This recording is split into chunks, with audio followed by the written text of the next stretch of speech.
All right, how's it going, guys? We're back. Patterdale Talk Wednesdays.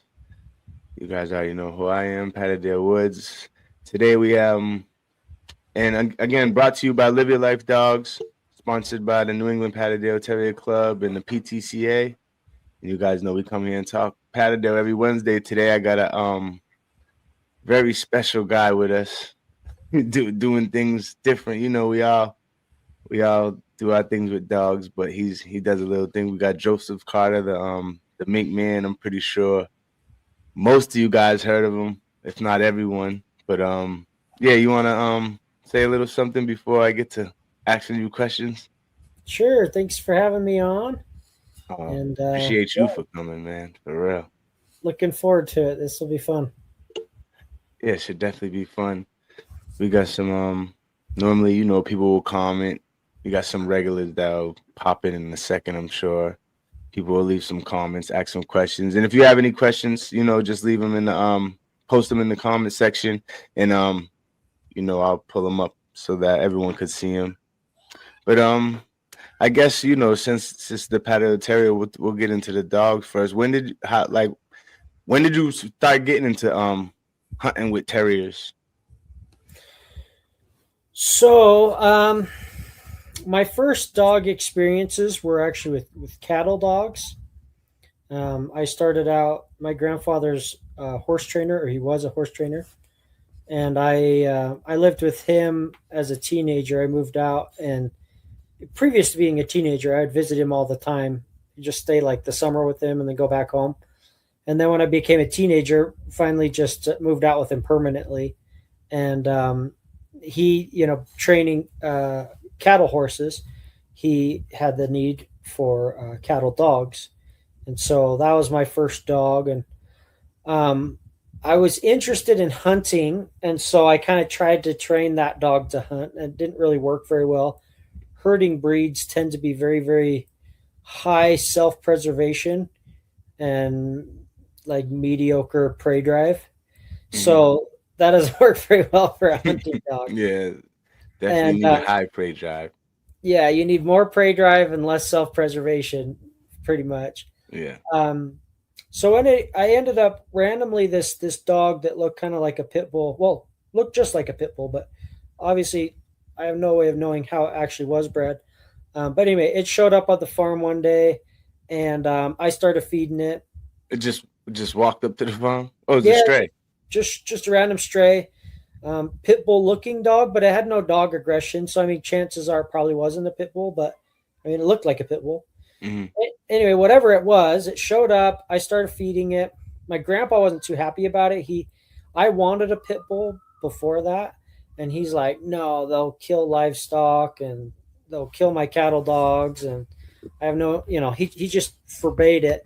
But when this dog randomly showed up, it was kind of harder to say no because Sorry, it yeah, wasn't like I went and got it. It just yeah. showed up. So anyway, I started hunting that dog with my little collie that I tried hunting with. Wasn't very good at it. The other thing with the collie, he wouldn't track anything either. He was kind of like a sight hound. He'd just like see stuff and go And go. after it, but he wouldn't locate or trail Would he at use his all. nose at all? No, not even a little bit. I mean, maybe like wind scenting, something, but he wouldn't track at all. Mm. And I tried. I tried to get him to do it. He just wouldn't. Well, this pit bull looking dog, it liked to track. It was very natural to that dog. And we'd go kill something, and then afterwards I'd like drag it around. I'd tie it to a tree and then drag it around and hide it somewhere and hide it up a tree or hide it down a culvert or hide it in the bushes or whatever and leave a trail, and she'd track it without much effort. I got her tracking pretty good. And so then I had basically like a sight oriented dog and a scent oriented dog, and she would track it down. Then he would see it because it was mostly open country where we were. He'd see Hmm. it trying to sneak away, and he was way faster than she was. So he'd run it down, bite it on the butt, and kind of bay it, and then she'd come up from behind and kill it. And that was kind of our goofy little hunting, Little 1-2 punch. yeah, our little hunting team. But yeah, that's kind of my introduction into dogs in my life. Um, I was a falconer as a teenager, Okay. and that led me into getting into mink. And while I had mink, um, I just hunted with mink by themselves. And I had a friend who had a little dog that he hunted with, and it was just a random mutt. It wasn't anything special. It wasn't hunting bred either, but it was like a Catahoula. So it was supposed to be a Catahoula cattle dog mix, but we think it was a Catahoula bull because its head was kind of big and stocky, and the sucker didn't like it would kill raccoons. It wasn't soft at all. And you'd think a Catahoula cattle dog cross would be, bay and mix, and he'd straight kill stuff. So Mm-hmm. we're guessing it was a Catahoula bull. The other thing was it was a hog dog. The father was a hog dog. The mother was the cattle dog. We knew that for sure. So the mother, we were pretty sure what it was. It was a collie type cattle dog, and the father was a hog dog that they said was a Catahoula, but like we never saw him. But based off of his son, we think he was a Catahoula bull something. Mm-hmm. Anyway, whatever he was, doesn't matter. Worked out for you guys. It worked out great, yeah. And this dog would track and tree and kill raccoons like nobody's business. Anyway, so he would bring it with us when we go catching rats with the mink, and the dog would like locate where a rat was hiding. We could put the mink down the hole, and he would, if the rat was escaping from the mink, he'd catch it, and he just worked out great. And I was like, man, it's really handy having that dog around. Like, we can cover country. Like one thing we do is we go down canals, and that dog could cover way more country than a mink, and he'd tell you, hey, there's something over here. Then we could just put the mink there. So instead of like having the dilly dally with the mink, we could just keep it in a cage until the dog said, hey, there's a rat over here, and then we turn the mink loose. It just made it easier. Same thing with rabbits. We go rabbit hunting. We didn't just like stick the mink in every hole and every brush pile. We could just follow the dog to where there was something, and we wouldn't have to guess. Because you turn the mink loose in a brush pile, you might not get it back for 15 minutes, 5 minutes. Like, Yeah, there's nothing there. The mink's just goofing off, like chasing mice or something, But the dog could cut the corners and say, no, skip all these other brush piles and holes and other things. There's a rabbit here, So anyway, he was so useful. The dog's name was Carl. He was so useful in pinpointing where game was, catching stuff that was escaping. He was just so much fun. I was like, man, I got to get a dog myself. So for a while, I just kind of piggybacked on him and just called my buddy, hey, bring your dog. Let's go do whatever we were doing, And pretty soon I was like, man, I got to get my own dog, because he started getting busy and doing his own thing and couldn't come when I wanted to go. And so then I eventually decided to get a dog, and I didn't start with a terrier. That was going to be my question. What type of dog was that? She was a pointer lurcher. Her name was Onsa. And a lurcher, for those who aren't familiar with that term, most Americans aren't as familiar with that term. A lurcher is basically any sighthound crossed with some other working breed. And so typically what they do is they name the other working breed. So if it's let's say a greyhound crossed with a collie, they would just call it a collie lurcher. Or if you had a pit bull crossed with a whippet, you'd call it a bull lurcher. Or, I have a lurcher, 50% greyhound. She's 50% greyhound, and the rest is German pointer, bull terrier, and American bulldog. She's about 7-8 months. Cool. We're getting her working, but keep going. So yeah, my one was a pointer lurcher, which is not as a common of a cross, but some people do them. It was an English pointer, but she actually was heavy on the sighthound side. She was only 1/8 English pointer, so at that point you could barely call her a lurcher. she's 1/8 pointer, and then the rest was like racing greyhound or hot blood, if you're more familiar with that term. Hot blood, which is just a track bred greyhound, and then staghound, which is a coyote hunting greyhound, and I think she maybe had a tiny bit of Saluki in her, but basically she was 7/8 some type of greyhound, 1/8 English pointer. And she was a fun dog. She didn't have as much nose as I was hoping, which makes sense. She was only 1/8 pointer. I really wanted more like a quarter pointer or even a half pointer, but I mean, I didn't have very many options, so I took what I could get. And she was a cool dog, but not quite as much nose as I was hoping. When did you get your first Patterdale?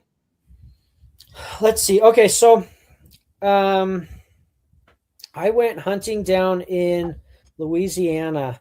Oh, I don't know what year it was. I'd have to go look it up. But Hmm. it was a while after that lurcher. I went. Um, it would have been, I don't know, maybe 5 years after that lurcher, something like that. Maybe not quite 4 years, something like 4 that. years, okay. I went down to Louisiana and I was hunting nutria with some guys down there, and they had a little Patterdale, and they said, "Hey, um, this dog was given back to me because the previous owner couldn't get it to stop killing their livestock. He was killing like goats and chickens and stuff. And they're Yeah. like, hey, they give this dog back. I don't really want her. Like I've got my own dogs. They're like, do you want her? And I'm like, I'll be here for a week. Let's take her out and see what she's like. So we messed around with her, got her on some nutrient and stuff, and got dug to some armadillos on accident. That wasn't the plan, but she went down to some armadillo holes, and she bolted a nutria. Anyway, she was a fun little terrier. I thought, man, she's cool, and she had a little bit more of an athletic build than most pats, and Hmm. nice tight little chest, could really wriggle into places. And I worked with her a little bit. I'm like, I think I could break her to the mink. She was like, I don't remember. I think she was older than one, but younger than two, so like 18 months or something like that. Um, like quite a bit older than one, not just like 14 months or something. So she'd have been like 16, 18, 20 months old, something like that. Um, she had killed mink and, like I said, killed livestock and with the previous owner. But I was like, you know what? I think I could break her to him. So I took her home, just got her introduced to the mink. Basically went, kill a rat, good girl, kill a rat, good girl, ignore that mink. Did that over and over again. And then pretty soon, I was doing artificial setups in the backyard with, little wood piles. I'd put a rat in it, turn her loose in the backyard, and let her just get frustrated because she can't get to the rat. Hmm. Trying and trying and trying, can't get to the rat, can't get to the rat, can't get to the rat. And then I'd come over with a mink and turn the mink loose in there. And I'd have the mink like on a string so it couldn't just like go in and kill the rat. It could just scare it out. And then the rat would come out. She'd get to kill it. She's like, oh, cool. That. Because at first she was kind of like a little scared of the mink. She's like, oh, I get in trouble every time I look at that mink wrong. Hmm. And, but I fed her as many rats as I could in between, so she didn't get scared and think she couldn't grab anything. I didn't want her to get. She just had to learn to separate Yeah. the two from one another. Yep, this animal's a no, this animal's a yes, this animal's a no, this animal's a yes. And then pretty soon combine them together. Okay. This animal gets the one out that you can kill. And yeah, just little by little broke her to the mink. And then I had to then break her to chickens and sheep and things like that. And And is that yeah, what you do with like all your dogs when it comes to getting them used to the mink? I know people with ferrets, like if they get a new puppy, they'll do stuff to even where they'll have like the ferrets and the puppy eat together. I don't do anything like that. Mink are too mean Mm. for that. They try and eat the Yeah, puppy.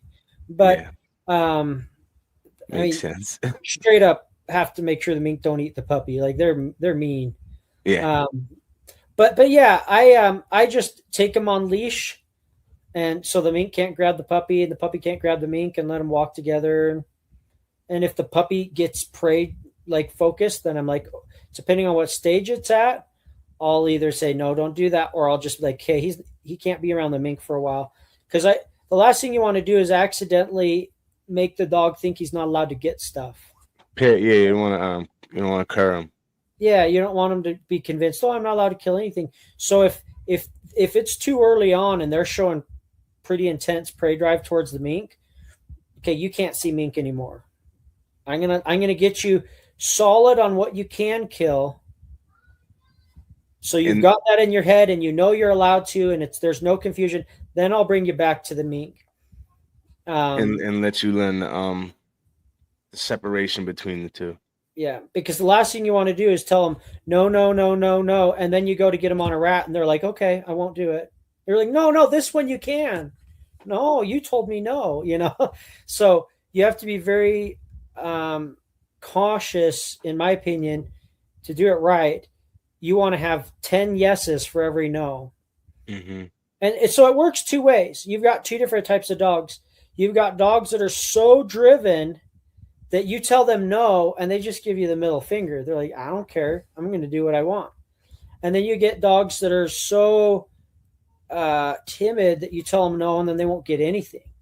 Okay, I won't kill anything because I want to make you happy, or I'm really nervous or whatever. So either their prey drive just not that high. Yeah, exactly. So either one of those dogs, well, it doesn't even necessarily have to be high prey drive, low prey drive. I mean, I've seen bulldogs. Bulldogs are famous for this. They could be crazy high prey drive. And if you tell them no a little too harshly, they won't do it again and you can't get them to. And people are like, oh, pit bulls are just killers, blah, blah. No, dude, terriers are just killers. Yeah. Pit bulls have a very sensitive side to most of them. I haven't seen one that doesn't. I'm sure somewhere there's one that's like a terrier. Pit bulls, you just got to catch them early. If you do everything early, then a pit bull will do whatever you want it to do. Well, I've gotten them at 19 months old, 4 years old. I had a 4-year-old pit bull with such high prey drive, she would go after fish in a fish tank. Mm-hmm. Like you couldn't even have her around a fish tank. She'd go bash her head into the tank because the fish was like, she was crazy high prey drive. She would work herself up to where she was panting like she just run a mile and she's just sitting there. Just this dog was crazy high prey drive. I accidentally taught her not to get rats. And how did you accidentally do that? She grabbed a rat, and another dog came and grabbed the rat from her. It was my dog, and the dog knew better. It was just a terrier being a butthole. Terriers are good at being buttholes. And it ran over and snatched her rat. And I said, you don't do that. You don't take her rat. And she thought I was mad at her. And she's like, okay, I won't get rats anymore. And she just shut down. She was 4 years old. She wasn't a little puppy that I raised. Like, she's just like, okay, I won't get rats anymore. And I'm like, no, that was not what I wanted. Yeah. I mean, that's obviously what made a little difference too, is that she was 4 and you didn't raise her. You know what I mean? If you had to raise her, she probably would know what's going on by. I've got Patterdale. Definitely know what's going on by 4. 6 months straight. Don't do that. Don't do that. Don't. They still do it. A Patterdale? Yeah, Pat. Yeah, Patterdales don't. They don't. At least my dog, he don't listen for shit. I mean, when she's I have Pats that I'll yell. That people joke on my videos. Gypsy out is the #1 comment in this made in this video. Gypsy out. Gypsy out. Gypsy out. Yeah, it is though. You do say it. Have they ever? I wonder did they ever do one where they counted it? No, but there's got to be a video when you say it at least 20 times for sure. I gotta do that. I don't have any dogs now that are that way. All my dogs listen, but like the next time I get a terrier like that, you're right. I need to do a video where I start doing a count how many times I tell them out. But yeah. Anyway, Gypsy was the was she and she was all Patterdale? Yeah, as far as I know, yep. Okay, and then you had I remember I've never had a Leia. I've never had a papered terrier. So when I say they're pure whatever, it's as far as I know because they're just worker to worker. Mm-hmm. I've never had a papered terrier in my life. I've had papered bulldogs. Mm-hmm. I've had a papered. Actually, that's probably papered whippet. But as far as terriers, I've never owned a terrier with a paper.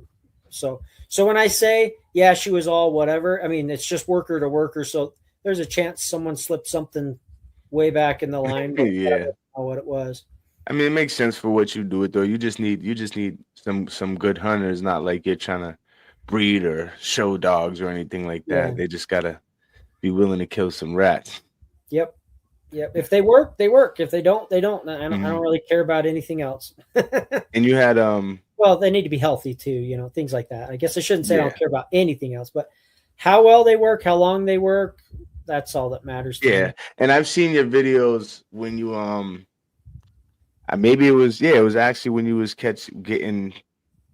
I think you ended up picking maybe Poppy or Cherry, but you was going back and forth between a couple different dogs that you went and checked out.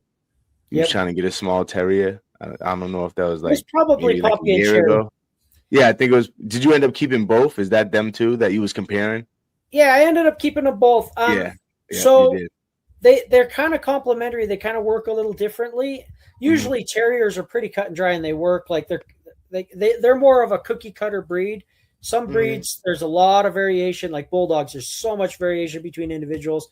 Other breeds are a little more cookie cutter. They're kind of you get the same or similar result with multiple different individuals. With them, for some reason though, they weren't as cookie cutter. One works better at one thing, one works better at the other, and so I ended up just keeping them both. I didn't. It's easier having multiple little dogs too than it is like multiple big dogs. So I was like, Yeah, yeah, of course. they don't take up much space. They don't eat much food. I'll just keep them Yeah, both. yeah. Like I tell people for every like I have a pit bull too, but I tell people if I didn't have this pit bull, that would probably be about three more Patterdale. Yeah. Oh yeah. Yeah. Easily. But my mink eat as much as they do. I mean, if I get a big male mink, it eats as much as those little terriers. Yeah, yeah. My Patterdale probably eats. I mean, my pit bull probably eats in one bowl one day. What my Patterdale eats probably in 5 days, Yeah. 4 days. You know what I mean? But Yeah. that's how it goes. That's how it goes. Yeah, but and you had a what was Leia? Leia was actually a lurcher. So She she was was, okay. You called it like a pocket lurcher. I remember. yeah, pocket lurcher. That's just kind of a goofy term I made up. Okay, She, okay. she's basically like, if you want to just keep it simple, she's roughly half Whippet, half Patterdale with a little bulldog mixed in. But if you want to know exactly what she is, like you have to pull out a calculator. Okay. her mom, her mom was one one eighth game bred pit bull, 1/8 yog, 3/4 Patterdale, and then her dad was 7/8 Whippet, 1/8 bulldog. When I say bulldog, I mean American Pit Bull Terrier. Sorry, I know Yep, yep. that's confusing to some people because they're like they envision these like grotesque Yeah, short they legs. remember. Yeah, but I mean, for the most part, people in here know what you Okay, mean. But yeah, there's always yeah. Some people are gonna think American Bulldog. Some yeah, people yeah. think Bull Terrier. But yeah, for the I most mean, part, people in here know you mean Pit Bull. yeah, American Pit Bull Terrier. Whenever I say bulldog, so I will never say the term bulldog and mean anything else, uh, unless I clarify. I'll say English bulldog. I'll say American bulldog. But if I just say bulldog, I'm talking Pit Bull. most likely game bred American Pit Bull Terrier. And if it's not game bred, it's at least purebred American Pit Bull Terrier. But Mhm. yeah, so she was. I mean, you want to do the math to figure out what that is. I mean, it's 1/8 pit bull, like I don't know what Patterdale, and like Yeah, one you said about five, dog. six different dogs. But yeah, that's what she was. Is I just always said she's roughly half Whippet, half Patterdale with a dash of bulldog. Is kind of how I made it simple. She worked though like a terrier. She didn't act like like she had any sight hound in her at all. She didn't have the tendency to look out. Like sight hounds are really, I mean, they live up to their name. They look and they'll look way off in the distance and notice some animal running off in the distance. And terriers, I think they don't have very good vision for one, but the other, even if their vision is perfectly fine, they don't tend to look away from their little bubble. Like they notice everything that's up close to them. And something off in the field, most terriers anyway, I'm sure there's lots of exceptions, but most terriers don't seem to notice it. They're just like, I don't know, it's not very close to me, so I don't really care. Yeah, I mean um, that's true. I've been out in a farm where there's like where we've seen like a groundhog where it's a little further up and like the little dogs don't They don't notice it. Yeah, but your sight hound's going to see some like coyote off in the distance, and Yeah, I you know, mean that's kind of. I mean, makes sense though. That's what the sight hounds are for, yeah, right? yeah, exactly. It makes and same with the terrier. At what Yeah, they, point is it yeah, even useful for your terrier to see something across the field? He's not going to catch it anyway. yeah, I yeah, mean, yeah. even a raccoon, something not very fast. If it's across the field, he's not going to get there in time. No, no. Let alone something that's fast. You know. Do So you? Go ahead. Finish what you're gonna say. So anyway, she worked just like a terrier. She would go to ground. She would shove herself in a hole. She was tooth to tooth with a raccoon till she wasn't like hard. I would say she's pretty hard for most people. Most people Mm, don't have very hard terriers. Like they say they do, and then when you go to work with them, they're not that hard. She was what I would call like a medium hard. Like she I could put her down a pipe with a rope on her and she'd latch onto a coon and I could pull the coon back out. mm-hmm. So I mean, there's a lot of terriers that won't even do that, and she was Yeah. only half terrier. Um, but like if she did get hit hard enough, long enough, she would go back up and start baying. She wouldn't just stay in it until she was a total mess. I mean, she'd take some damage, but first, but I mean, there's dogs that'll take a lot more, you know. And do you think that's you would you rather a dog that just goes in and stays and doesn't matter the amount of damage it takes, or you rather have something that backs off a little, maybe? So it depends on what I'm doing and the size of the dog. If I've got a tiny dog like cherry poppy size, I do not want them to be hard. Absolutely No, not. yeah, yeah. That's There's no value in that well, at all. well. They What need to if? be hard enough to not flinch on a rat, right? You grab a rat, it wraps up on your face and bites you, just chew it up. Don't let it go, Mm-hmm. right? But if you're grabbing anything bigger, So bigger what than a about squirrel or earthwork as rat, far as like a groundhog? what's that? Like say what about earthwork? And Yeah, like a do you groundhog. do yeah, like as far as like a groundhog, like you would something like a groundhog when it goes in there, you want it to grab and hold, No, or I the want groundhog just gonna get even a away. groundhog, even a Huh? muskrat, even a groundhog or a muskrat or something not that big. No, I want for something that little. I want him to just stand back and keep it there. How Pat, what's pat, the pat, weight? pat, bark. If it turns around, get a mouthful of fur. If it goes back to bite you, step back and bark. If it turns around, get a mouthful of fur. If it Oh, so goes you back to like the bite you, let baying. go. Bark, bark, Yeah, bark. we don't we like to over here we like the Patterdales that go in the hole and just engage. Yeah, and so for me, I got to work them the next day, and the day after that, and the day after that, and I don't want them laying up. Yeah, yeah, yeah. So I've got bigger guns for that. That's what my bulldog's for. Yeah, yeah, yeah. So she, Well, the bulldogs, and we all have them. The problem is they just can't get into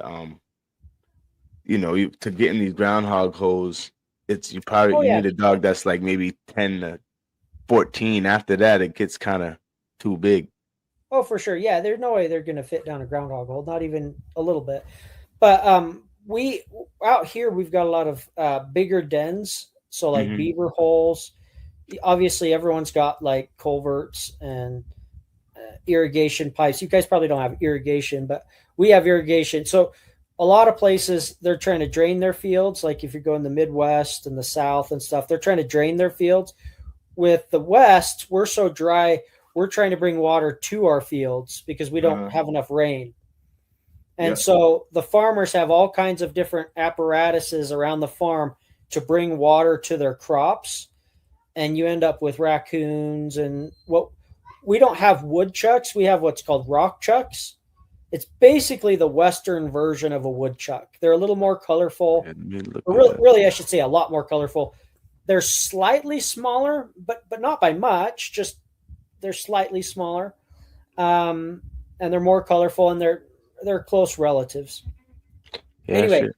you get rock chucks, you get raccoons, you get different foxes, different stuff hiding in those irrigation pipes, and a lot of times they're big enough to have a bigger animal than just like a little terrier, and you could send either a real big terrier or a real small pit bull or something like that, And and they these could get down. rock chucks, they They look like little they look like groundhogs with smaller heads. Yeah, they're very similar.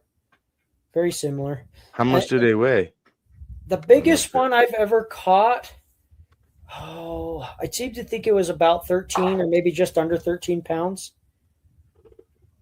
But that's the biggest one. That's not like normal. I'm just saying that's like the biggest. I don't even know what their norm is because I don't catch them enough to be able to give you a good idea. Yeah, it says I, right here 3.5 to 11 pounds. So yeah, they're a little smaller than I think groundhogs get about 15. yeah, if you got a 3.5 pound one, I mean it's still growing. That's Yeah, like that's that's like a a big small muskrat. squirrel, right? Yeah, I mean that that would be. I don't want to say a baby, but it's not. I wouldn't think it's an adult. No, no, definitely not. I would say more like I don't know, 7 pounds would be a smaller adult, 6 even maybe, but definitely not like under 5. Anything Yeah, under yeah, 5, I would. 3.5, they're And I definitely don't. I small. honestly don't catch enough for me to really be saying this. But if I had one that was 5 pounds, I wouldn't think it's an adult. I'd be like, this thing's a baby. Um, but I Yeah, don't I catch don't them think. all the time, so it's not like I have hundreds and hundreds to go through and say, oh well, this is how big they normally are. But yeah, they're just a little smaller than than a woodchuck or a groundhog, whatever you want to call them. Very similar in every way. Um, the biggest difference is their color, and there's quite a bit of overlap in size. They're not a big rock chuck is gonna be almost as big as any woodchuck you'll see. So. But yeah, so we'll end up with stuff like that down in these irrigation pipes or in culverts or rock piles or wood piles and things like that. And you can sometimes get away with a little bigger dog or a lot bigger dog depending on the scenario. And then especially when you get beaver dens, I mean that you could send a mastiff down a beaver den. You're not you're not worried about size most of the time. I Yeah, can crawl in some of these beaver dens. yeah, yeah. Um, so I mean, it depends on the den. There are tighter dens for sure that you want a smaller dog. Smaller meaning smaller bulldog. I don't mean smaller terrier. Hmm. Um, Oh, some big Dapper terrier. Trapper has a question. Yeah, what's Has up? Bindi ever um has Bindi ever got after a badger? No, no.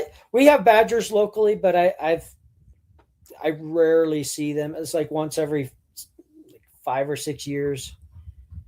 So no. Oh, so you don't yeah, you don't see him like that.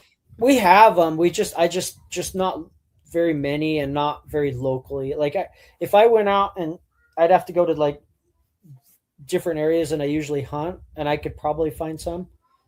Not too far from here. Just like it's just not the areas I hunt.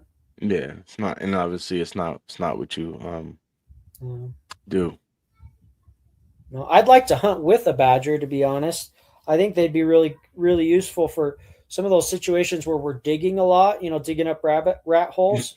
We're just digging, digging, digging. It would be really fun to have a badger, but the problem is it's just legally complicated. Otherwise, I would have done it forever ago. Oh, so so you looked into it before? Oh yeah, I'd have one. I would have done it and still have one probably, assuming it actually worked. But Yeah. obviously, it's just a theory. Until you do it for a number of years, you can't really say how well it works. But I think it would work. I don't see why it wouldn't. I mean, yeah, I don't know. You probably one of the only people out here trying to tame or thinking about taming a badger, but Well, mink are about as mean as you can get. The badger's just bigger. yeah, a lot bigger. I like to hunt with a badger. That's what I want. So I was like, I never even heard anyone even kind of think about something like that. But I'm not surprised that you said it. To be honest. Yeah, well, they're absolute digging machines. They're just dig. That's their whole body is just made to dig. And there's days on certain jobs, and to be honest, it wouldn't be something I'd use on a regular basis. I don't think. I think it'd be very specific jobs. But when I get on one of those jobs, literally that's all we're doing all day long is we're just digging up rat holes. And my dogs will dig and dig and dig, and they're dogs. Dogs are not made to dig. Even Yeah. terriers, people are like, oh, my terrier, my dachshund or whatever is a digging machine. No, they're not. They're Yeah. not digging machines. Their paws are little round things with these little short claws. They're Badgers are they're they're digging machines. digging. They're good at digging for like their size and for dogs and what they are, but yeah, Yeah. they're not. They're I not mean, moving. a badger's paw, a 15-pound badger has a paw bigger than like a 90-pound dog. And it's got claws longer than any dog on this planet, unless it's just been horribly neglected, And he's just, and their muscles, everything and on their bodies just made to rip up the ground. Yeah. Oh yeah. Anyway, it's all theory, obviously, until I actually do it. But I think I could do it. I found someone who's trying to get a mink. It's like a mini zoo, and they want to get a mink. And so I'm gonna go. I'm gonna see if I could partner with them and see if maybe they could get the licensing, and I could work the badger, and I'd be like a Trainer. employee or whatever, a Yeah. trainer or whatever for them. And so basically, it would legally be the zoo's badger, but I would go and take it on jobs. If we could work something out like that, I don't know. It's all up in the air right now. So I've tried this with another organization, and they just never got their licenses, so we never went through, and not yet anyway. This Okay. other one, it sounds like they already have their licenses because they have otters and stuff. So, and wolves and like coyotes, a bunch of stuff that are typically not very Yeah. like the general public can't own. So I might be able to just get a badger through them, and then I'm like on their roles as the trainer. And Yeah. From I what I understand, it's like, isn't it not? I mean, I never got it, but wouldn't it be harder to get a like a license to have otter than badger, or am I well, they mistaken? are non-native otters, so I don't know. I don't know. Maybe the badger would be harder. But if they can get non-native otters, why not non-native badgers? So Yeah. either whichever is easier. I don't care. Get a honey badger if it's easier to get the non-native type. Get an American badger if it's easier to get the native type. Whatever is Mhm. easier, I don't care. I think they're both digging machines.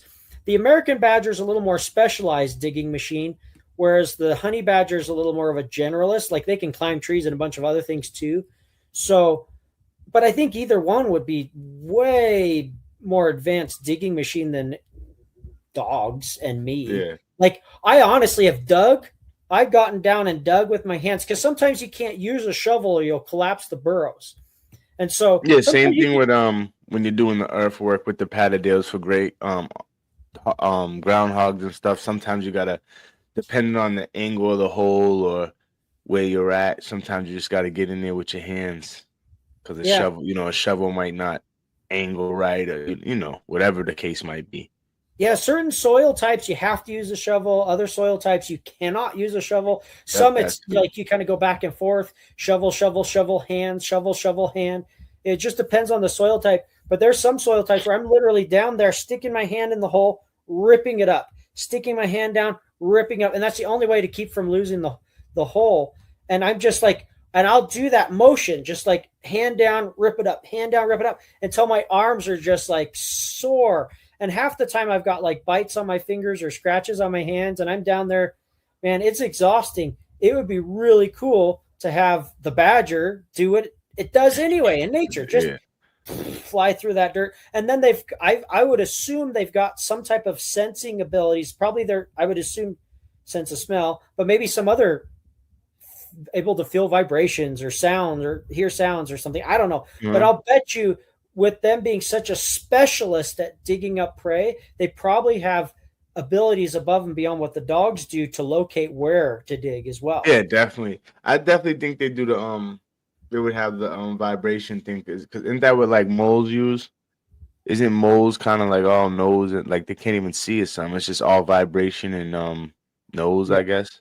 exactly. So I would assume whether it's just hyper strong sense of smell or something, I'll bet you badgers have abilities to be like, hey, there's a rat here. Whereas the dogs, like, I'm not sure because you think about it in nature, how often are canines digging things up?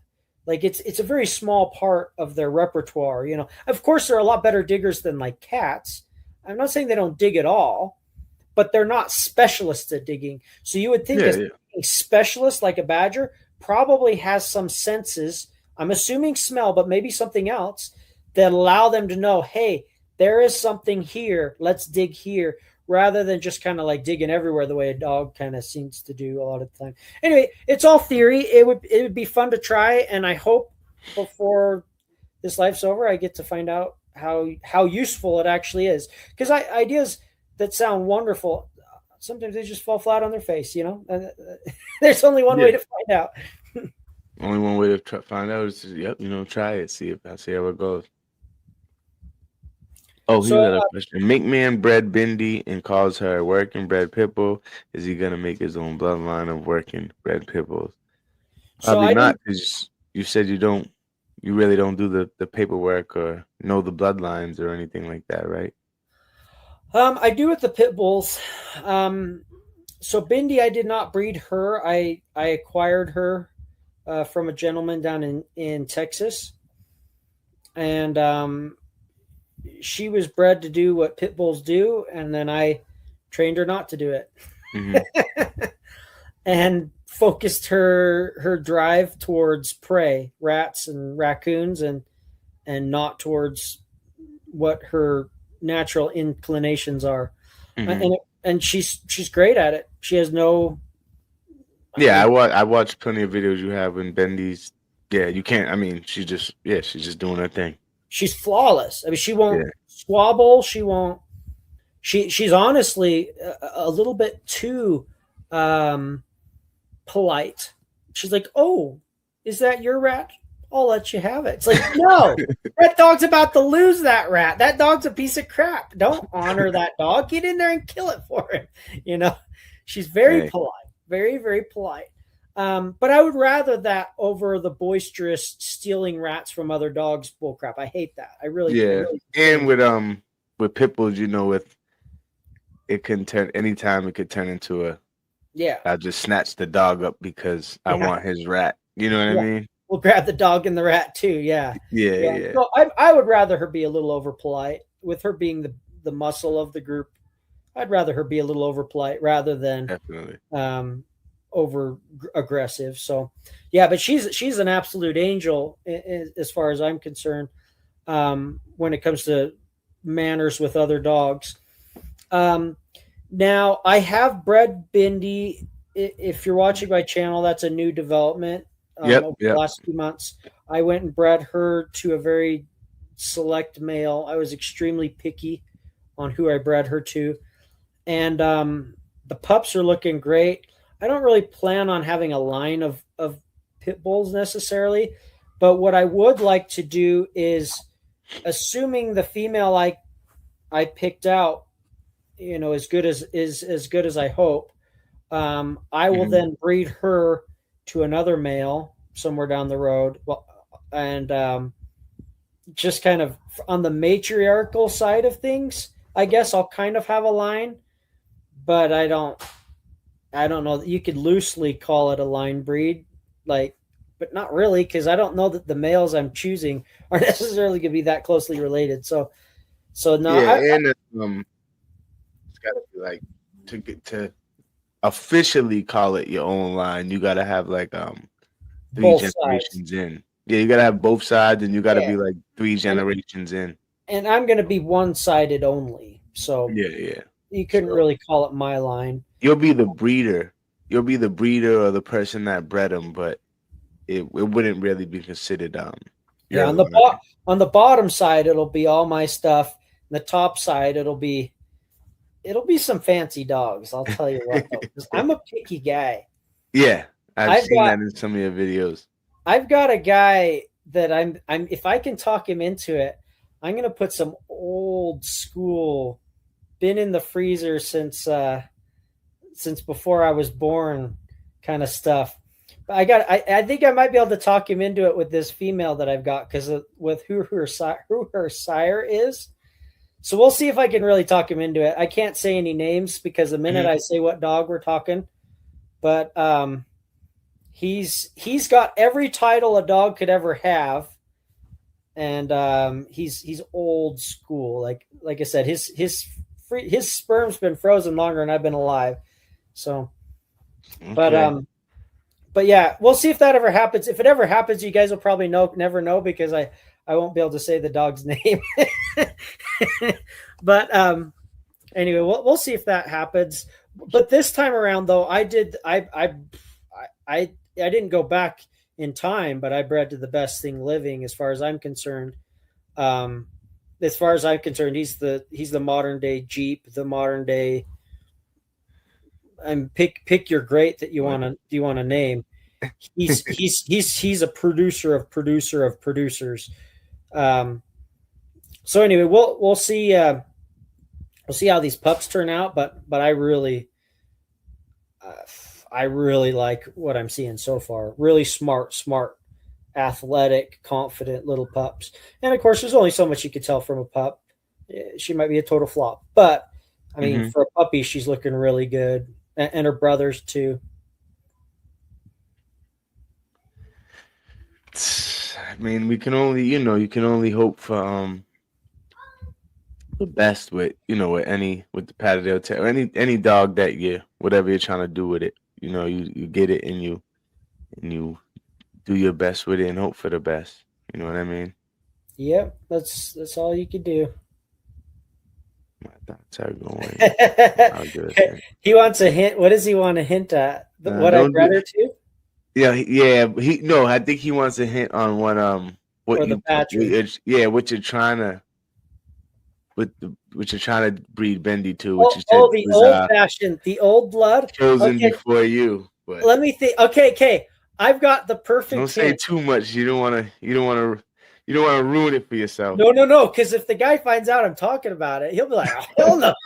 My point exactly. So let's just say the dog's name, and don't if you can guess it, don't say, "Is it this?" Okay, you guys just keep it to yourself in your heads.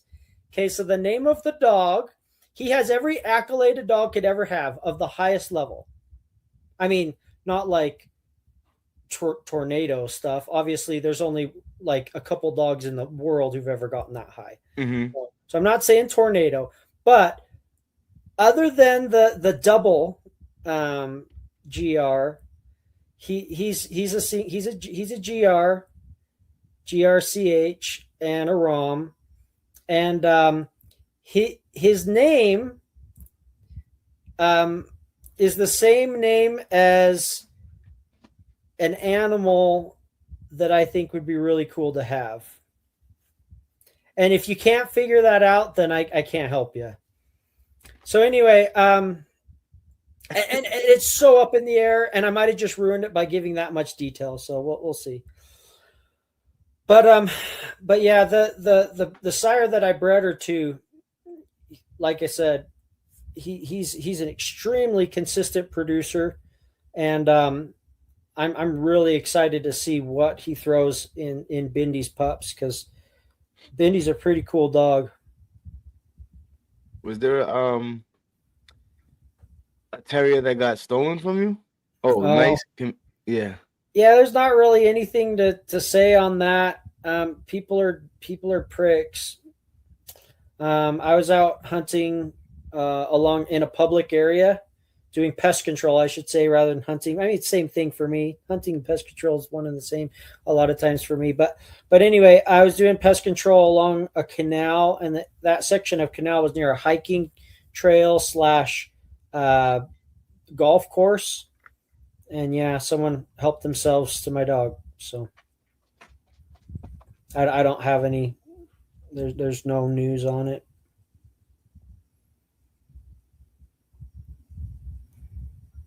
And knowing people, yeah. Anyway, I can only speculate.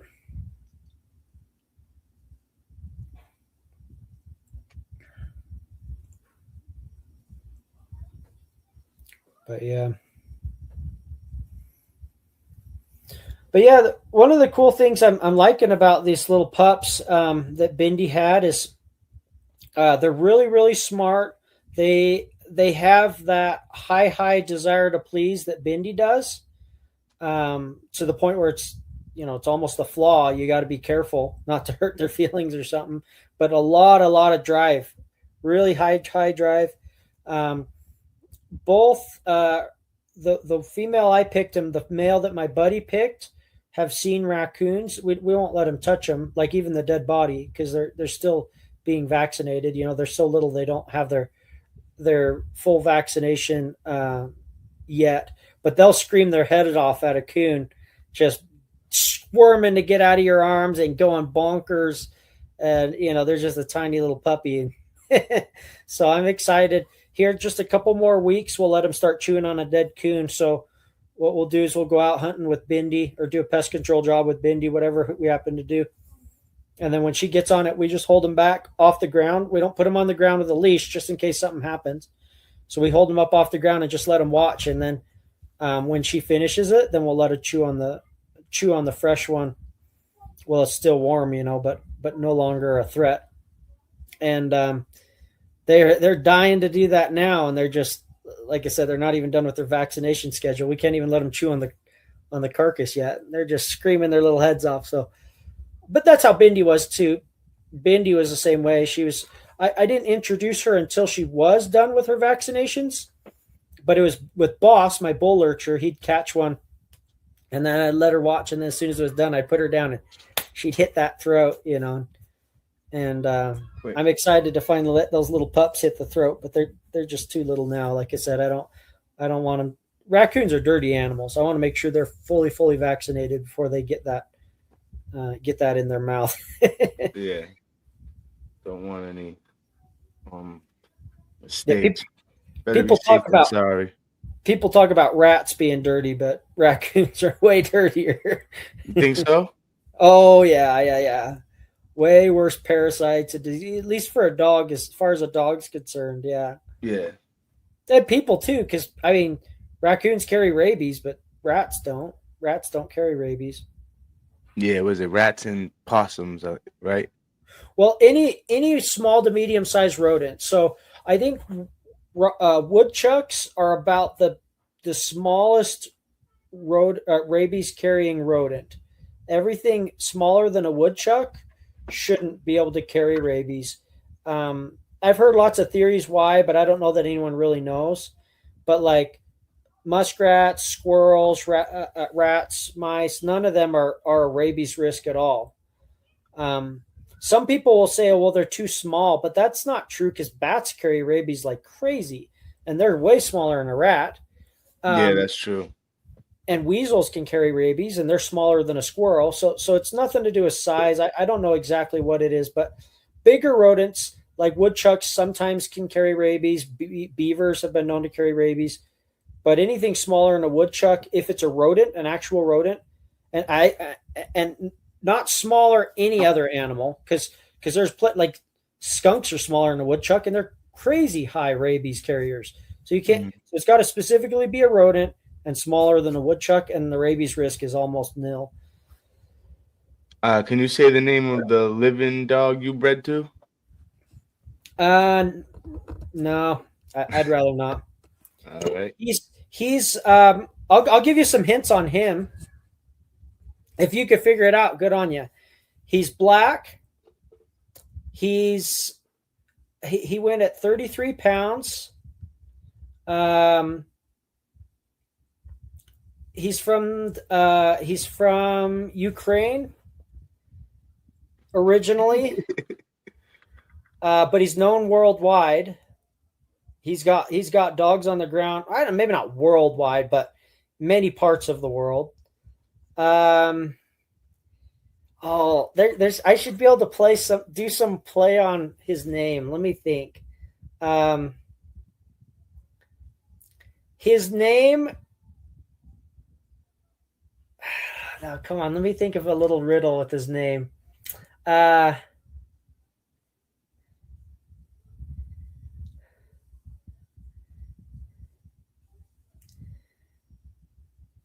vessel that takes you across the ocean.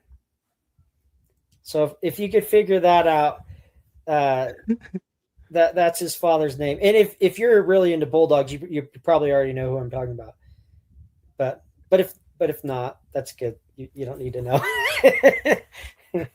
Which, by the way, I'm not in that world at all. As you see, my dogs are completely dog broke.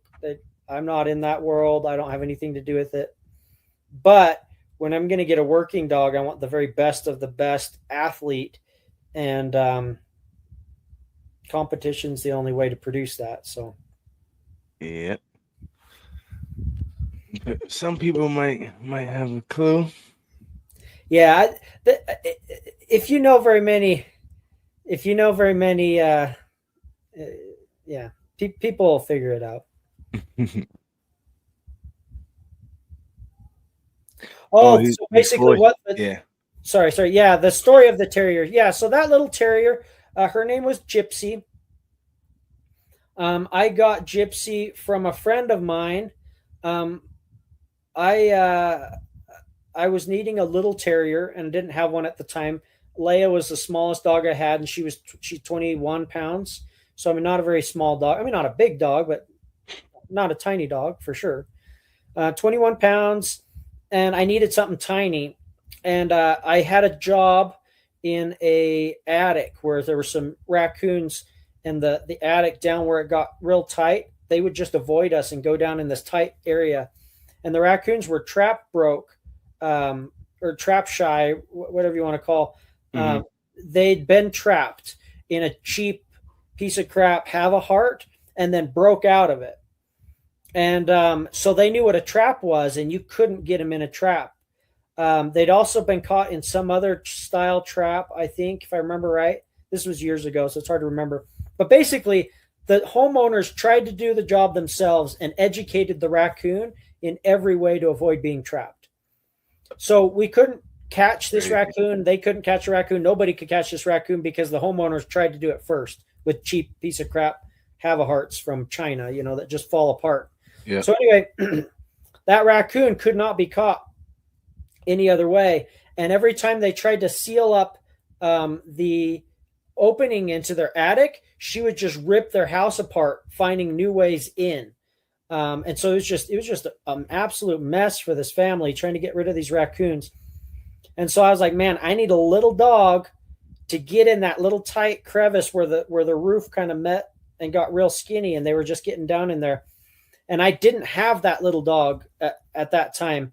My little so back to my first terrier. You guys probably wonder, well, what happened with her? My first terrier, her name was Gremlin. She was the one I got down in Louisiana, brought home. She was a great little dog, but she had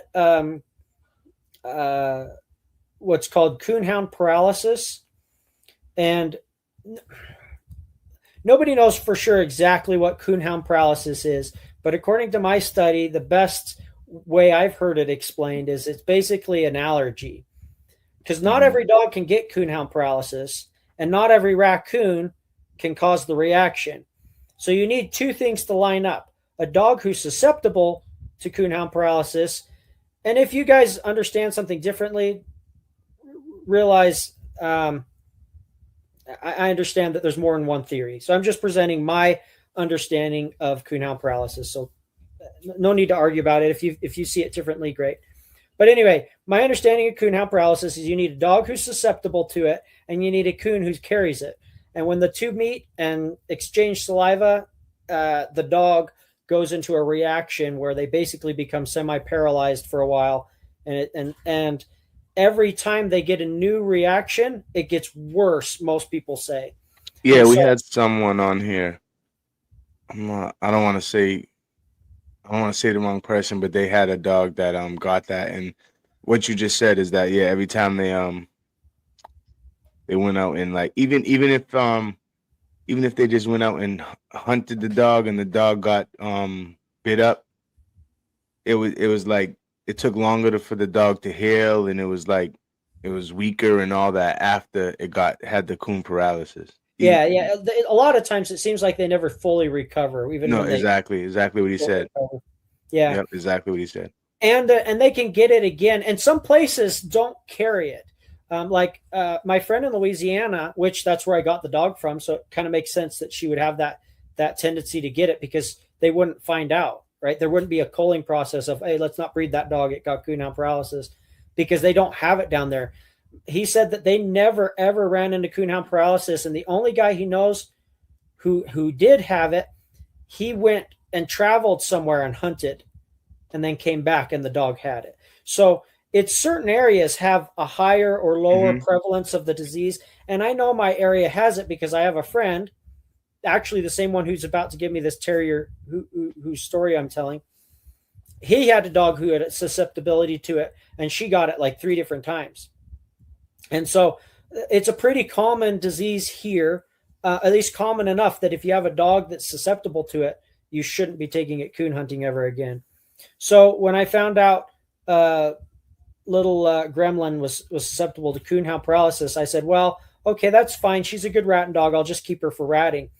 But when I stopped hunting her for coons, she got really frustrated because she wasn't, like, between my ratting and my coon hunting, the dogs are being worked consistently, right? And they get all their jitters out and they're satisfied.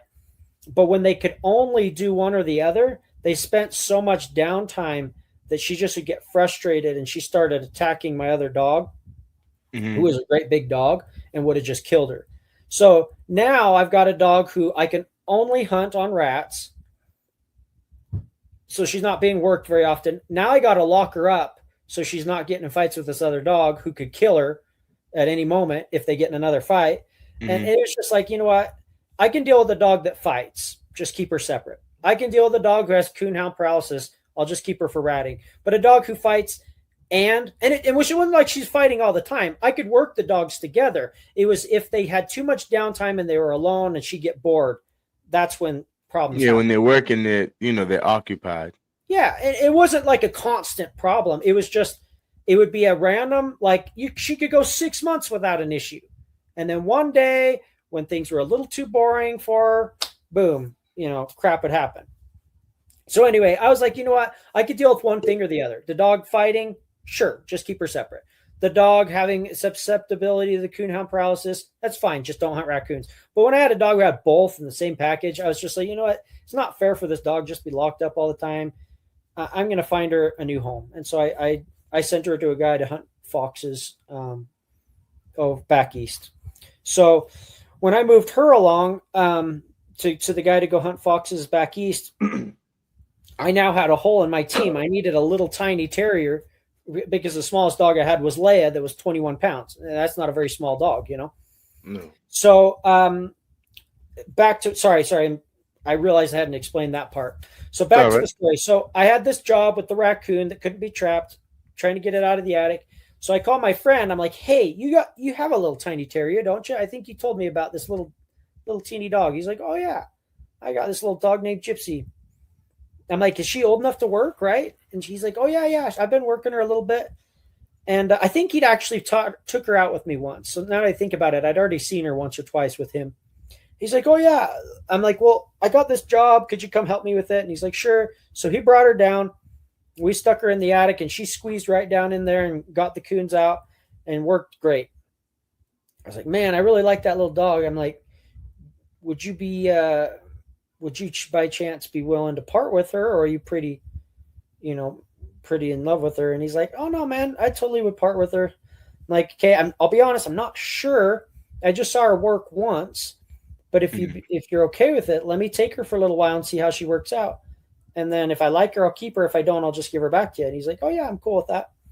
So anyway, that's how I got little Gypsy. And she was a cool little dog. She wasn't very athletic. I really wish she was more better built. Like she really had I kind of almost think she had dwarfism or something. Like she kind of had a funny little build. Yeah. Not too much agility. Not very agile, but she tried really hard. Like, to give you an idea how hard she tried, if she couldn't fit in a hole, she would back up and run at the hole. Just cram herself into there. Yeah, just try to squeeze herself through. And part of the reason I think she was a dwarf was both her parents were like low 20s. So both her parents were like 21, 22 pounds, something like that. And she was freaking I can't remember, 13 pounds or 12 pounds or something like that. I think it was 12 pounds. I'd have to go look it up. But I mean, that's a big difference. She was half the size of her parents. Yeah. And like her funny little shape, I kind of think she was a dwarf, but I don't know. Anyway, she worked out though. She was a cool little dog. Like I said, she gave it her all. Man, she'd grab a rat, and that rat would just wrap up on her face, and she would just crunch up to the head. She didn't regrip like so many dogs were like, and they let go and they try and grab. No, she just would slowly crunch up to the head or chest or whatever she got to finish the rat. Crush it. Yeah. She didn't regrip. She was just a solid little dog in that way. But when it came to raccoons, she would go bah, bah, bah, bah, hit it, bah, bah, bah, bah, hit it. Like she had enough self-preservation to keep herself from getting chewed up. I mean, she would get hit a little bit. It wasn't like she'd walk away without any scar free. Yeah. Scar free, but she wasn't just getting smashed. Which Yeah. at her size, I needed a dog with self-preservation. So she was a nice mixture of just as much fire as I needed for what I do, but not so much to get herself destroyed. So I could put her down a beaver hole, and she would go in there, hit a beaver. If the beaver didn't come out, she'd hit it, but then get out of the way, and then hit it, and then get out of the way, and then let that beaver go out. And then the coolest thing was for me, she never followed it into the water.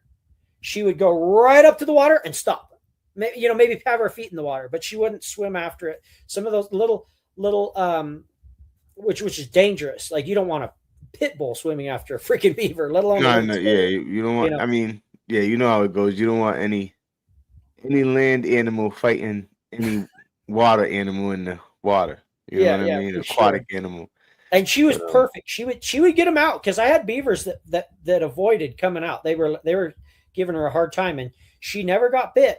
She'd just work them till they come out, and then she'd stop right at the water's edge and let us go spear them and never go beyond that. And then if it was a coon in the hole instead of a beaver, she'd go to work in it, and we'd hear snarl, snarl, snarl, bark, bark, bark. Be like, okay, send in Bindi, and Bindi go in because you don't want to send the pit bull in before there's no beaver in there, because if you don't want them tangling with a beaver, beavers cut down trees for a living. They'll cut an artery or slice a tendon, or it's just a night. I mean, they might be fine for 10 beavers in a row, but the one they have an accident on, it's a big accident. And I have no interest in playing that game. So we send the little terrier with just enough confidence to get him out, but enough self-preservation not to get hurt. And so far, it's worked wonderfully. I send that's part of the reason you were saying you want those hard terriers that just nail the woodchucks. The biggest reason why I want one that has that self-preservation is I'm sending them in after beavers. I do not want them latching onto that beaver. Absolutely not. I want them to bark, nip, stay out of the way. Yeah. I mean, you're doing a different type of work. And if I was using my Patterdale, she's about 10 pounds. Like, yeah, I'm not sending her into no anything really where I know there's something just too big for her, because she's gonna get herself killed because she's gonna engage. You know what I mean? So exactly. It's a beaver, a big badger, fisher, or whatever. She's just gonna engage and try to shake it up like she normally does. But obviously she's not shaking up no no beaver or anything. But yeah, that's kind of like. I mean, most people I know with Patterdales have several of them, because, like you said, you could like, boom, okay, you've been waiting all winter for the summer comes so you can hunt when it's hot. The groundhog season came, and you went out hunting one day and your dog gets beat up, and now your dog's down for a month and a half. So, like you said, for someone like yourself who's got to go out the next day and the next day and the next day, yeah, you don't want your dog's getting beat up too much. You know what I mean? Unless you got friggin' 50 dogs, but now you got 20 dogs handling. That's a whole nother job in itself. You know what I mean? But yeah, like I have one Patterdale, and I do plan on getting others, somewhat just for that reason where, yeah, once they get too much damage, they gotta, even if it's for like 2 weeks, 3 weeks, if you're somewhere where it's like, oh, I could just go hunting. I could just take a 10-minute walk or a 5-minute drive, or just go out back, take walk a couple minutes out back in my yard, and I'm in the forest and I can hunt. It definitely sucks when if the one dog you got doing the earthwork is down, and you can't do anything for 30 days or whatever. So I understand where you're coming from too, as far as like, you don't want them to engage. And at the same time, we're using them for earthwork. You know what I mean? We're not using them for beaver dens and things like that. So, Yeah. but I And definitely noticed that people have several Patterdales for that reason, because you might have 6 Patterdales and 3 of them might be down for a month and a half. You know what I mean? So yeah, and my position, I really want as few dogs as I can get away with. I want one dog for this, another dog for that, and another dog for this, and then that's it. yeah. I've got my soft terrier. I don't really need a hard Well, terrier. you I got don't have enough. a reason You got for it. enough minks, that's for sure. Yeah, yeah. Well, the reason I've got more mink is because nobody breeds mink. Well, that's not true. Obviously, there's thousands of people who breed mink, but they breed them for fur. They don't breed them for working qualities. So the only reason I have more than just like, I probably, if I didn't have to breed, I probably would have like maybe 6 mink tops, like tops. I Yeah. probably would keep it more down to like 3 or 4, to be honest, or even 2. But I just can't do that because I have to have a gene pool. Yeah.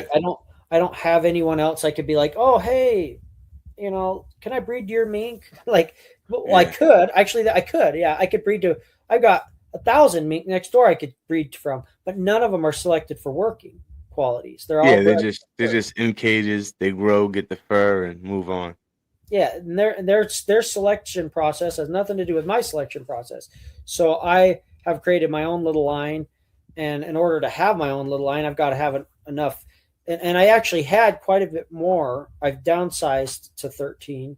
This is like the bare minimum. I really probably should have more to keep the gene pool going, because at this point I kind of have to bring in new blood more often than I'd like. And when Yeah. I do, I'm just selective about the individuals I bring in. But still, even if I'm really selective, that individual, who knows what his parents were like. So even though he might be a phenomenal mink, his parents might both suck. And Yeah. he's going to have those sucky genes in there. Yep. So even though he's a great, I mean, it's kind of like, it'd be kind of like, if you think about it from the dog world, it'd be like going to the pound and finding a game dog at the pound. Oh, this terrier's, this dog's small enough to go in a hole. It's willing to go in a hole. It engages while it's down in the hole. Well, how many are you gonna have to go through to find like that, right? Yeah. Okay, I finally found one. Now we're gonna breed him. Yeah, but his parents both sucked. He just happened to be the one puppy in his whole litter that turned out. I mean, what's the likelihood that he's going to produce himself? Not very good.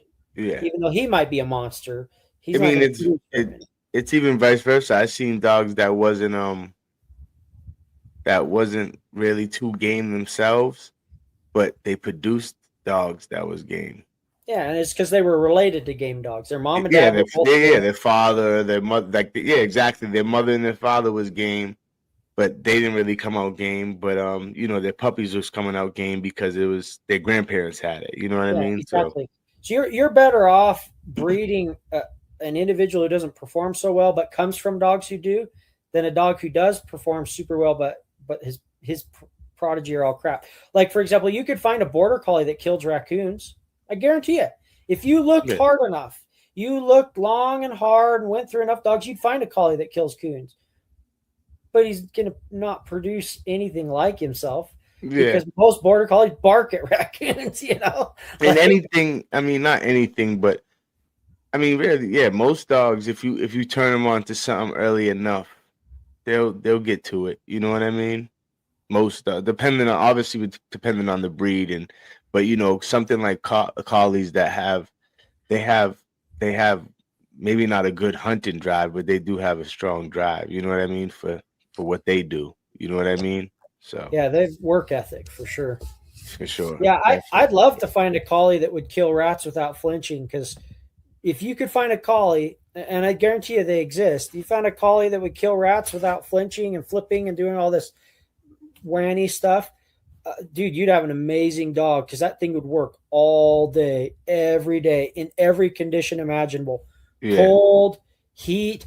I mean, man, some of these dogs, some of You'd these be little fast as Patterdales, hell doing it. some of these little Patterdales are freezing to death, and it's like barely, not even freezing temperatures. You're like, you're sitting there in the 40s and they're wet, and they're like, oh, I can't handle it.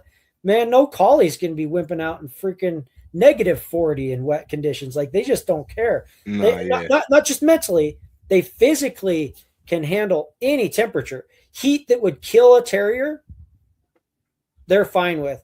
Cold that would freeze a terrier, give them hypothermia, they're fine with. And I'm not saying terriers are weak. I'm just saying like Yeah.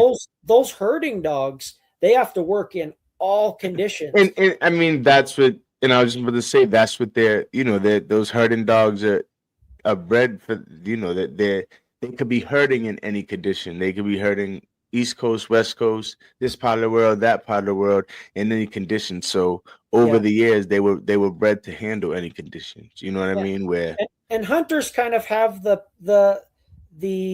luxury of it's almost always a pastime. I'm going to go hunting for fun. Collies, you don't go get your collie out for fun. You're like, I've got sheep out. They need to come in. It doesn't Mhm. matter that it's -20. It doesn't matter that it's 110. It doesn't matter that it's rained. It doesn't matter that it's rocky. I don't Storm care brewing, about any of yeah. those factors. The sheep need to come in, Yeah, I and mean, I you need can't you to care do it. unless you're gonna lose a whole bunch of money and a whole bunch of sheep. Exactly. And if you can't do it, dog, I'll find someone who will. You're gone. Like so they are very soft in some areas, like their head, like they're scared of teeth and they're not gritty, no blah blah. But in other areas, you can't find harder. I don't know that you. And when I say collies, that's just the dogs that I grew up with. So you could replace that with Kelpie. You could replace that with Healer. You could replace it with a number of different Yep. herding breeds. I just say collie because that was the one I grew up with. But yeah, and some of them are tougher than collies. Like I think those Kelpies, from what I've heard, they're physically even tougher than a collie. So, but anyway, those dogs, man, you can't be like, well, he's got a sore paw, so we won't bring in the sheep today, or I'm going to have a backup sheep dog. Like, no, you're my only dog. You got to move the sheep in, and if you can't move the sheep in, I'm getting a new dog. Like, so their feet are just tough as nails, and they're anyway. They have a lot of cool attributes. Those herding breeds, they're just too dang soft, and I can't handle even on rats. I can't handle a dog that's flipping them around and I might get bitten. Okay, well, sorry, I'm gonna go get a different dog. Yeah. You know Because what it is, though. Anytime they want to make something tougher, they bring in some type of they bring in some type of terrier with it. I'd love to cross. I'd love to, and I don't know that I'll ever do it in a million years, but I'd love the idea of crossing like a really, really just suicidally hard Patterdale, like tiny, Hmm. suicidally hard, super tiny, like 8.5 pound. Just if you put him down there and there's a mountain lion, he's gonna go chew on its tongue while he's going down. You know what I mean? Hmm. This crazy little dog.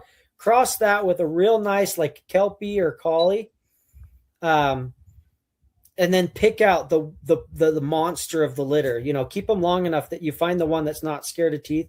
I think that would be really cool because the Kelpie or Collie or whatever herding breed you use is going to dramatically increase the athletic ability because most terriers are really not Yeah, the athletes. Kelpie probably as far as looks, the Kelpie might be a little better. The Kelpies kind of some of them kind of look like big Patterdale terriers, like the ears and you know Yeah, what I mean, the way their body's built and stuff like that. but I think that would be a cool cross. Get the fire from the terrier, the brains, and the athletic ability, and the heat and cold tolerance, I and mean, the that's a big and the difference on the focus. bone structure, though. The focus too. Those herding breeds have crazy focus. They'll sit and stare and focus, just give everything their attention for hours and hours and hours. I mean, It's crazy. Like you can work one of those dogs for 12 hours and they're still like just Zoned in, yeah. hyper zone focused.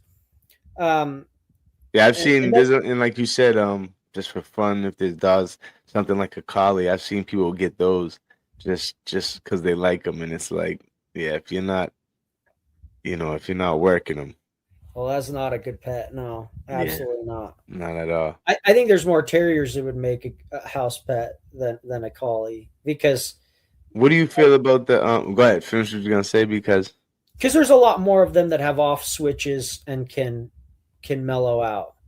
Um, but what do you? man, collies are just herding breeds in general. It doesn't have to be a collie. Yeah, they're just full of, Their brains just they always going, and their body wants to be going. And if it's not going, man, they're gonna drive you nuts. yeah. What do you think about the Patterdale as far as like obviously over here, we're we don't really we don't really encourage anyone to get Patterdales if you're not working them.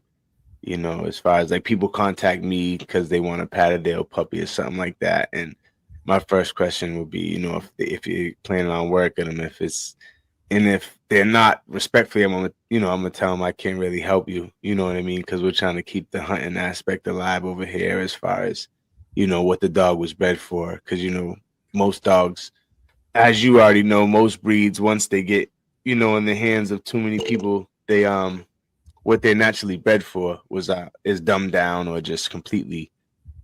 Some breeds is kind of like gone. You know what I mean? But For sure. Yeah, yeah, I mean, I don't breed dogs, so I don't really have a say in that. But I can say if I get a dog and it doesn't turn out, I'm not a hard cull kind of guy. I'll cull it from my program.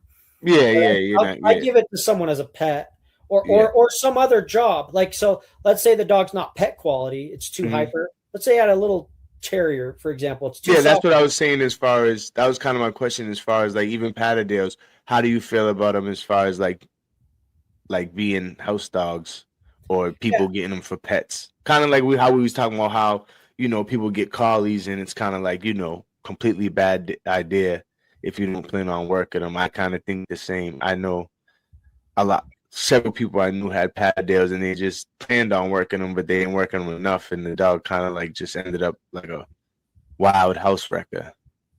yeah. I think so. My opinion is, I don't like people breeding them for pets, right? So if you purposely got a Patterdale and your only plan is to breed it to be a pet, and then you sell it to other people to be pets, I'm uncomfortable with that. And the reason is it's I feel like it could water down the breed because most people aren't For sure. as picky as I am and only breeding to workers. And so that watered down pet line is going to end up due to people and their not being as careful as they should be. That blood will kind of start seeping back into the working lines and water it down.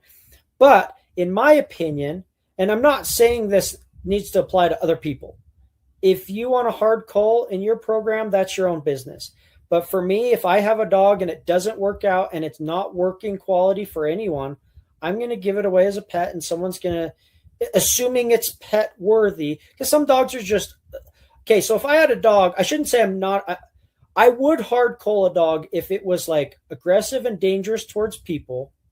Because some dogs are just like, unless That, it's with the right trainer and the right situation or the right, the even the right setup. I know people where it's like, okay, you might know how to deal with the dog, but like your setup is probably not like this dog might break out that setup and get to one of your other dogs because your yeah. setup's just not built for that type of aggression for that size dog with that much aggression. You know what I mean? Yeah. Yeah. I mean, there are dogs that just shouldn't be around. Like they just need to be removed completely, right? They're just dangerous Mhm. to the public. But if the dog is not like that, he just doesn't work for my uses, I find him a home. So we were talking earlier before we started. I have a whippet right now that's in a goofy limbo because she doesn't like killing rats. Yep. She likes We were talking about rabbits, that. Yep. but she's not into killing rats. And so she has no value towards me. But I'm not gonna hard cull that dog. She first off, she's going to go to a working home where she's good at, which is rabbits. She's good at chasing rabbits. She likes chasing Yeah, rabbits. you said your buddy's taking her, and Yeah. that's what he does. He does the rabbit thing So or that's the my first, jackrabbit thing. exactly. That's my first place. If I have a dog that's not working out for my program, the first thing I look for is what job would this dog be good at? So I had another dog. It was a Drahthaar. If you guys know what a Drahthaar is, it's like a German short hair point or wire hair, excuse me, German wire hair pointer, but from Germany. The actual German lines, they're called Deutsch Drahthaars, as opposed to the American lines, which are called German wire hair pointers. All right, let me ask you something real quick. All right, so you remember earlier, not to cut you off, sorry, just because you said that real quick. Earlier I was talking about my lecture, and I said German pointer, but that's not the same thing as a Drahthaar. No, so a German wire hair is okay. So in order to be a Drahthaar, now I'm not an expert on this breed, so there might be something. I'm asking that because the person who bred this dog, they said the dog. Well, from what they said, the dog is Drahthaar, but I told you German pointer because I'm thinking they're the same thing. Yeah. Okay. So let me explain the difference. Okay. Now, before I explain the difference, I am not an expert on this breed, so if I misspeak on some little detail, I apologize for anyone who knows better. But according to my knowledge and understanding, which is limited, this is the difference. So a Deutsch Drahthaar, they have a certain criteria of working tests that the dog has to pass. And in order for the dog to be given basically a credential that allows them to breed, they have to do X, Y, and Z. They have to like follow this track, and they have to retrieve this bird, and they have to like show this physical ability, and they just have a list of things that they have. That's the level of test, yeah. And if they do not pass those tests sufficiently, they are docked and they're marked unbreedable. And if you do breed the dog, you're welcome to, but those puppies will not be Drahthaars. They will be German wire hair pointers. Okay. The German wire hair pointer, you could have a dog with 3 heads and 1 leg.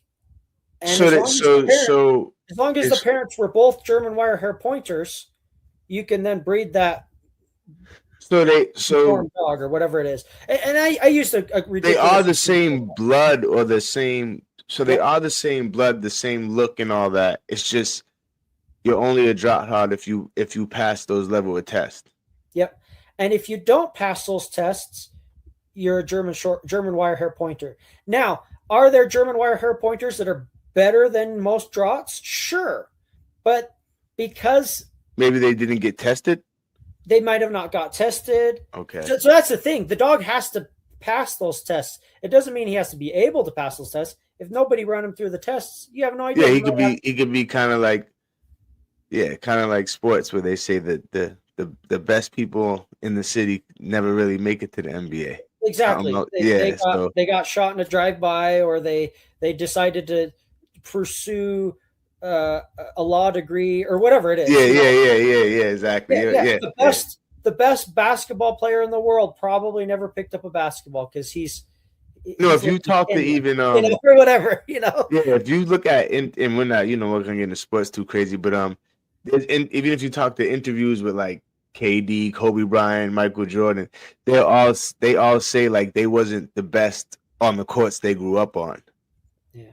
They're just the ones that stayed focused in school and stuff like that, but they wasn't the best in their city or the courts they grew up on. They all know someone that was like better than them. That person just, grades wasn't up or got into trouble or, like you said, pursued something else, but he was actually better than them. He just didn't pursue it or whatever.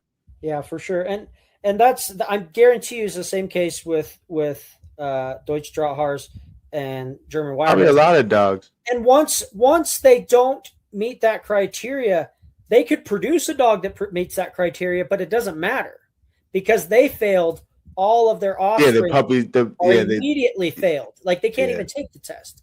So you've got within the German wire hair pointers, you've got guys who are even certain specific individual breeders who've got maybe a higher standard than the Drahar. And so their dogs are maybe even a little better than your standard Drahars. But And then because their you've got grandfather failed, they can't. exactly. They're not legit. They'll never be allowed back into the is my understanding. Again, Yeah. I'm not an expert at this. There might be little loopholes that I'm misunderstanding, but my understanding is once they fail, their whole prodigy from then on are no longer allowed to be tested. So there are German wire hair pointers that are just as good as any Drahar, but they'll never be allowed to breed in their program because they didn't pass the test, or their parents didn't pass the test, and such and so forth. So they're the exact same. They have all the same ancestry. They just are bred to a different standard. Mm-hmm. Okay. So I had a dog that was one of those crossed with a stag hound, which is a coyote hunting greyhound, basically, to make things simple. That dog, she would kill rats, but she was just really like way too soft about it. She took too long. She wasted time. She just wasn't in it. And Mm-hmm. but she was great at retrieving, and she loved water, and she could find stuff. And like that kind of dog, she's not going to a pet home. She'd drive a pet person up the wall. She's going to go to some, duck hunter who wants a retriever, or a rabbit hunter who wants a dog to find and flush rabbits, or things like that. Yeah. And then if I have a dog who's like let's say I had a stag hound that wasn't interested in any game, rabbits, rats, coyotes, nothing interested in her. So she went to a pet home, and fortunately with sight hounds, they're so mellow, they're a really easy pet prospect.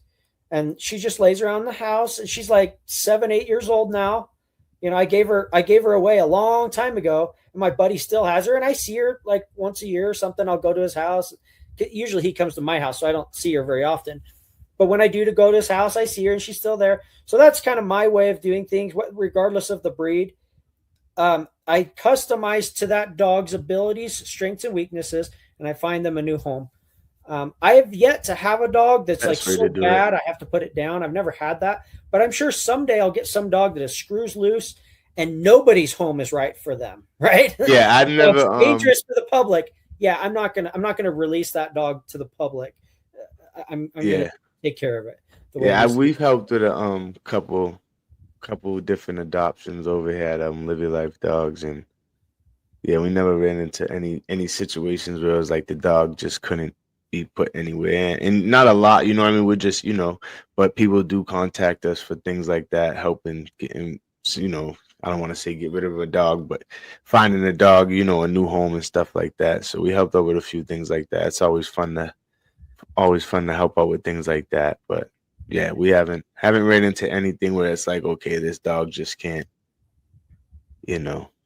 just shouldn't be in any home. So that's always a good thing. Yeah, I'm lucky that hasn't happened yet, and I hope it never happens. That'd be my preference. Yeah. What's our Mountain Strong Kennel?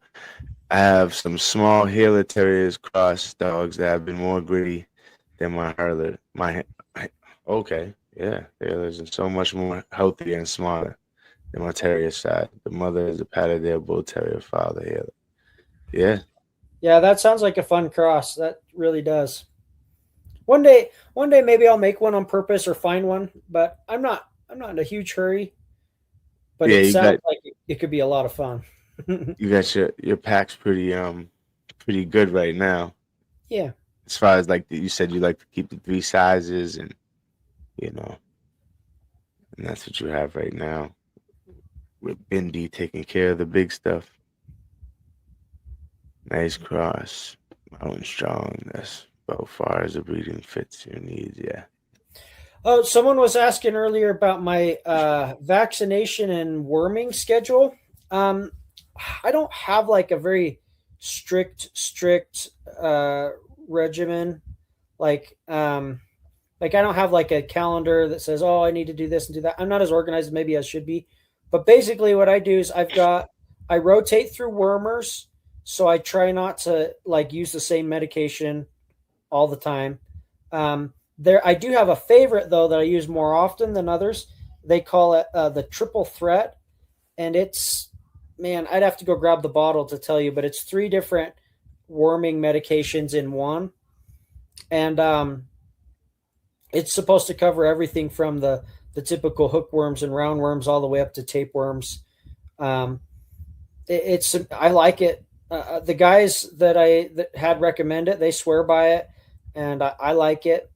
And then I will rotate through other, just mix it up so that we're not doing the same medications, because you always have to worry about them becoming resistant, the parasites, to the Hmm. whatever medication you happen to use all the time. Then you'll end up with, especially if you have lots of dogs, you'll end up with a resistance to that medication, and you'll still have the parasites. So I try and rotate, but that's the one that I use the most, is that triple threat. And I'm sorry, I don't have the drugs memorized. Those like 3 paragraph long words are hard.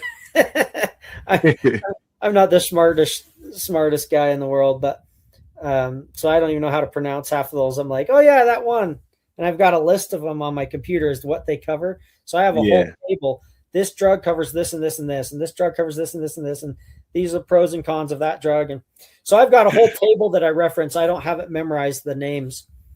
But yeah, I worm on a regular basis, but it's not like calendar regular. As far as vaccinations, yeah, I just once a year I give a 10-way, um, and that covers leptospirosis, which is important for me because rats could carry that. But leptospirosis, along with all the other standard vaccinations that everyone else gives anyway. Um, but yeah, I just do that once a year for my dogs, and then I obviously keep them up on their rabies vaccinations too. But I don't have a like really precise. I'm not like Tom Gardner. Every yeah, every This like 90 days calendar. I Yeah, deworm them, and yeah, yeah. yeah. What do you do as far as feed? Are you like a kibble, raw, both? I'm all raw. Yeah, I feed pretty much the stuff we're catching. I mean, I don't feed raccoons because they carry too many weird diseases and parasites and junk.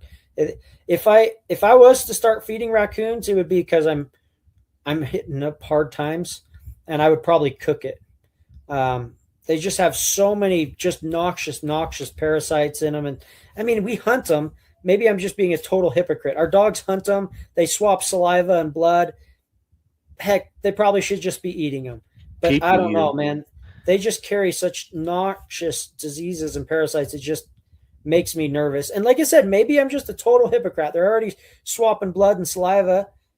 Why not just let them eat them? And sometimes the dogs will eat a little before you get there too. So I had a bulldog that would bite so hard that their chest would be popped open, and then he'd start slurping. And if you didn't get there quick, he'd be full. Yeah. But most dogs don't do that.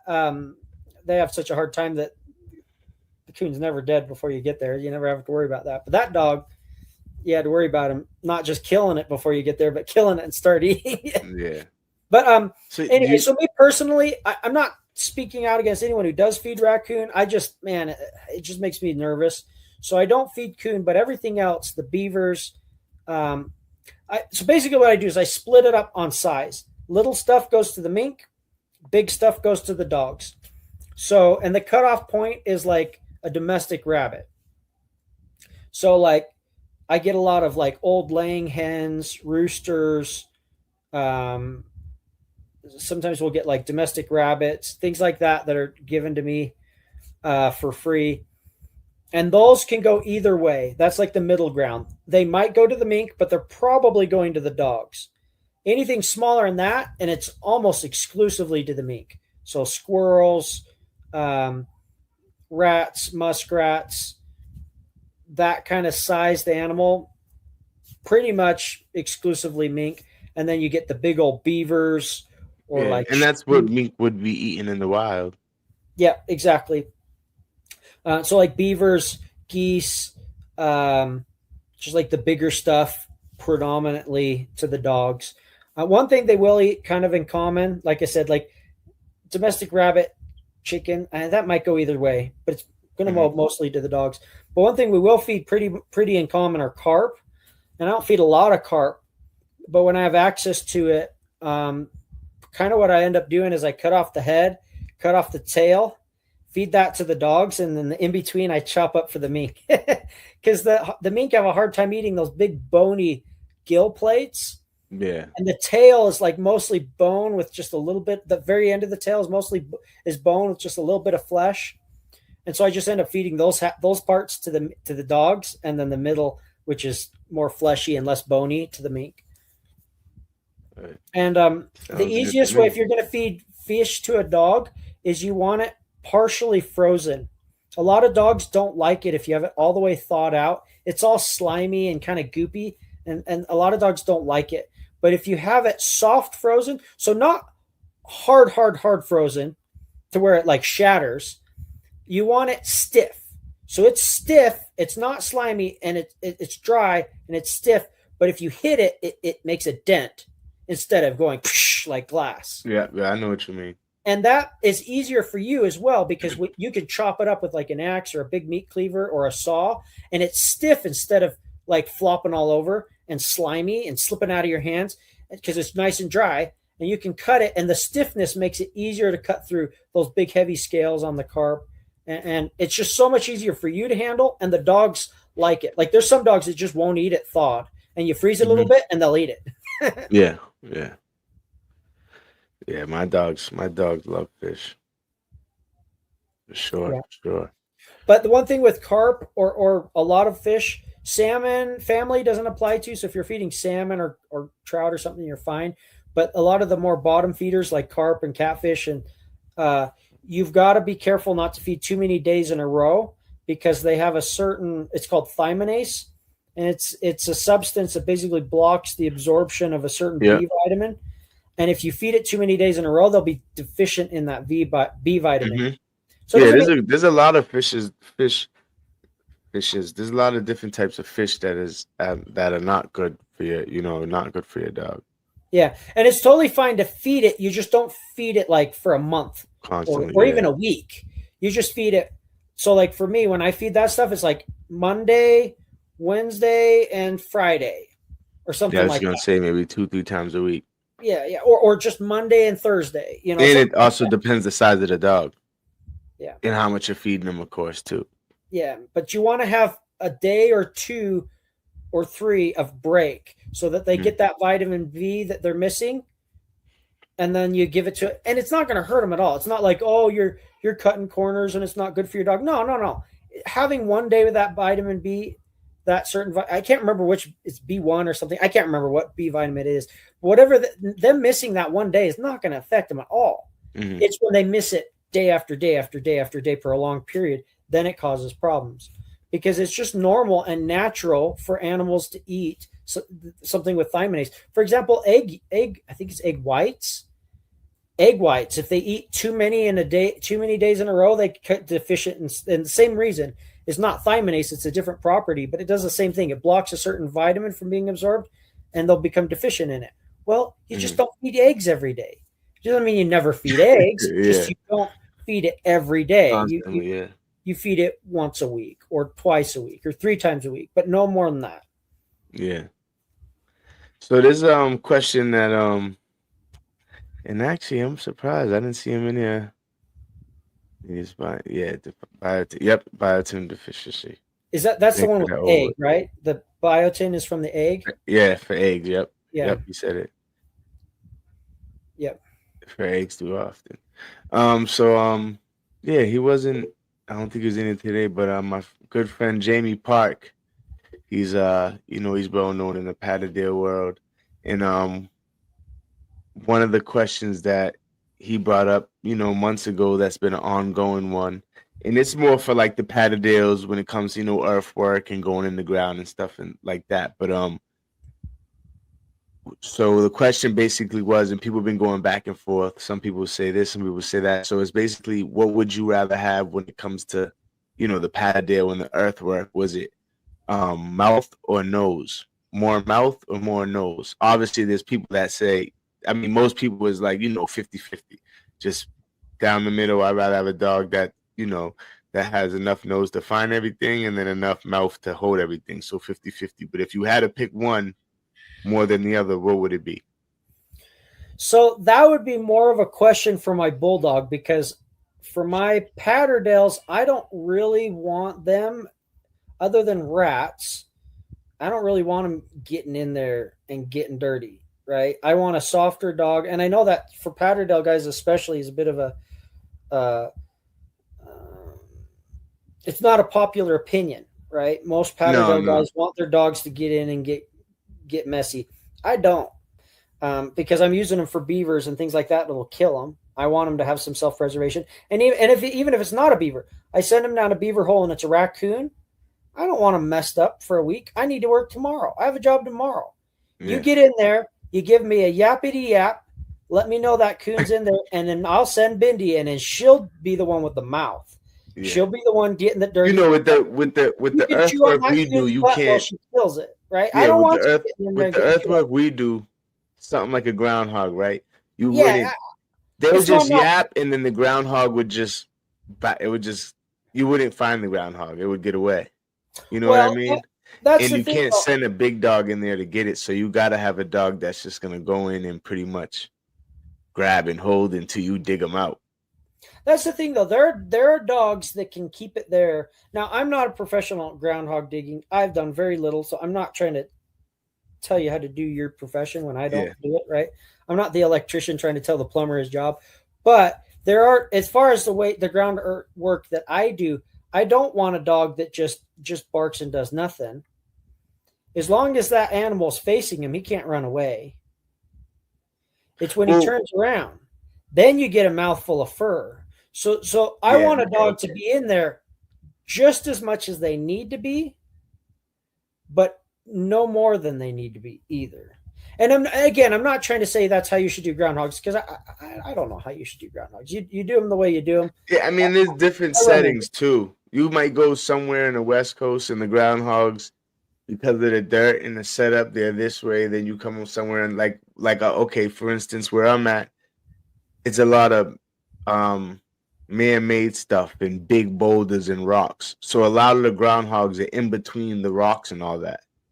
yeah. So you can't really dig them out. Where when I go to That's the scenarios that we went. So when we do what we mhm. have rock chucks, that's the scenarios we're in more than often than not.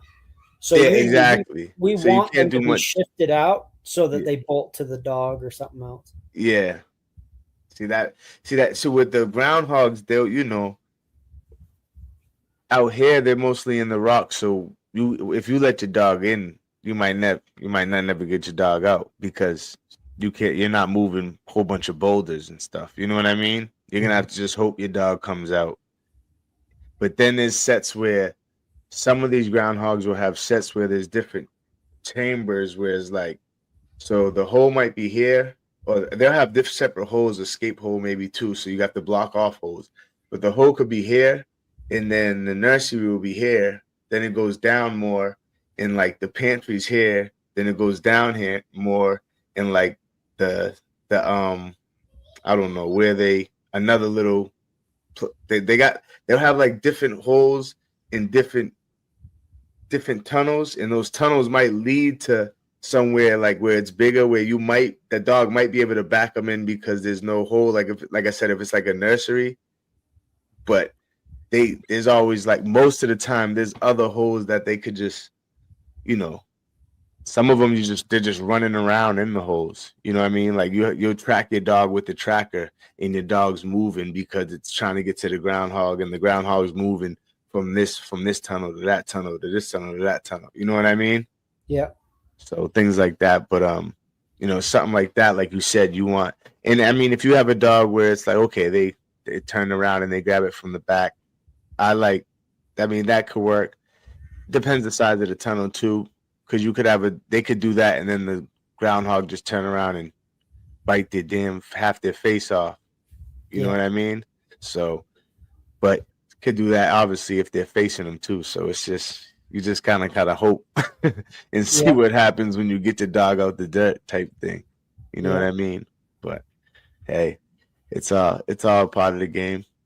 But yeah, I'm in a different scenario than most guys with their terriers. So really, my opinion is kind of irrelevant because I'm in a different world that you don't have the options that I do, and Hmm. I don't have the the scenarios that you guys do. So Yeah, it's and there's different. actually a lot of people. I do know a lot of people who don't really do any earthwork. They're just in the city doing ratting with their Patterdales. You know what I mean?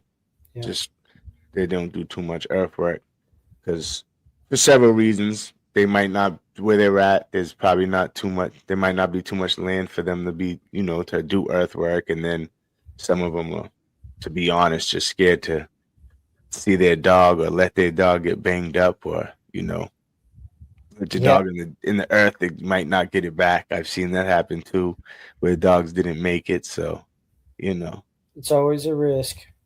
part of the game, right? It's But always yeah, we've been on here for about 2 hours. Anything else you want to get into? Again, I appreciate you coming on here. I mean, I've been watching. Honestly, I didn't think when I contacted you, you was gonna even answer me back. To be honest, I'm like, this guy's probably busy. I'm nobody. He's probably not gonna answer me back, but you did. I appreciate it. We got you right on here, and yeah, I didn't think I would be talking to you any point in my life because I mean, I know you're humble and just like a regular guy, but not to people who've been watching your YouTube videos for a couple of years. yeah. You I'm know what I mean? So I appreciate you coming on here. It means a lot to yeah. You're me, and welcome. I'm sure everyone who locks in with me and on here on Wednesdays. Yeah, you're welcome. No problem. He said I'm just a regular guy. Yeah, yeah, I yeah. have I a know you. YouTube channel. It's no doesn't make me any different. Hey, you're the Mink Man. You're not just regular guy. You're the Mink Man. Yeah, man. But yeah. Hopefully, I could get you on here in the future again. And it was great talking to you. Appreciate you coming on here. And yeah, man. Thanks again. It was a good talk, fun time. Learned a lot. I'm Yeah, hoping the people watching learned a lot. And yeah, good luck to you and your dogs. And keep hunting, man. yeah. Thank you. Appreciate it. All right. Yeah, and everyone who tuned in, like, comment, subscribe, tell a friend to tell a friend. Check out if you haven't already, I'm pretty sure everyone has. But if you haven't already, of course, check out the MINK Man's YouTube channel. He got what's it, Joseph Carter, the MINK Man is your channel? Yeah, yeah. It really, you can just look up mink. I kind of have a monopoly on the word mink, so you can Yeah. just look up mink, and Definitely you're gonna do. run into me first. Yep, and you got plenty of videos with plenty of action, and you can see pretty much everything he was talking about. See his dogs, some old, some of his, some a little newer, and Oh, watch his whole thing. Go one ahead. thing worth mentioning. Sorry to cut in there like that, but Oh no, you're fine. so my YouTube channel and is very PG because YouTube requires it. They don't allow you to show a lot of stuff. YouTube's funny. They're extremely inconsistent. One guy can put on video X and get no hassle from YouTube, and another guy can put up the exact same video X and they get banned from YouTube immediately. So So I think you're right. I've seen that a lot. I think some of it comes down to how many people are reporting. yeah, for sure. Because like I don't know if you've ever heard of a guy named Sean Woodz, Mousetrap Mondays. He can't show one single dead mouse, and I'll show me laying on 1,000 dead rats. Like, Yeah. why is it I can show 1,000 dead rats and I'm laying on them like a bed, and he can't show like a simple picture of one? It's pretty ridiculous. So for me, on Someone's my hating on him and reporting him like major, like probably probably just clicking it every day once you know what I mean, just hitting them with like 20, 30 reports so they yeah, kind of like yeah. and so for me, what I can't show is anything to do with raccoons. I've literally had videos taken down as they're being uploaded. Like they didn't even finish uploading, and it's like that video's gone. I'm like, they didn't even finish. How do you know it's? I don't. They got some kind of bots or something Yeah, that they definitely do. they're like reviewing the video as it's uploading to their platform, and they'll give you a strike before it's even done uploading. Anyway, so I've got a lot of stuff that I can't show, and honestly, a lot of stuff that I choose not to show. I just don't feel like having a million people see, because I mean, I have videos that have 30 million views, and there are certain parts of my life I really don't want 30 million people seeing, or even 500,000 people seeing. So I will keep those and the videos that YouTube won't let me show on my private club. So I call it Mink Man's exclusive club. And it does cost money, so it's not free. But what it does is it allows me to it incentivizes me to still make those videos that I couldn't put on YouTube because I'm not going to make them otherwise. It takes a lot of effort. I mean, I spend a good 40 to 60 hours a week just editing videos. Mm-hmm. I'm not going to edit a video for fun. I'm sorry. I'm just not. Not anymore. Yeah. It's like if you're a mechanic and your neighbor says, "Hey, can you help me work on my car for free?" It's like, dude, I do this all day long. Why would I do it for free? Yeah. Anyway, so I still make those videos. I just put them on my exclusive club. So like a lot of the beaver hunting, when I'm spearing beavers, I'll send in a little terrier. He bolts the beaver out and I spear it. Can't show that on YouTube. My dog's hunting raccoons. So my pit bull Bindi, she'll tree a raccoon. We'll knock it down with a big long extension pole and then she dispatches it. Or we get a raccoon up in a beaver hole. The terrier bays it, bark, bark, bark, bark, send in pit bull. She goes in, she drags it out and kills it. And I get all of that on film, but it doesn't make it to my YouTube channel because of the censorship on YouTube. So I have my own exclusive club. There's a lot of stuff that I don't put on YouTube. Some of it's just personal. Like I said, I just don't want too many people to see it. Maybe it's like training methods that's maybe a little risque, or maybe I was just gonna say some of your methods. Some people don't like to show their methods to everyone.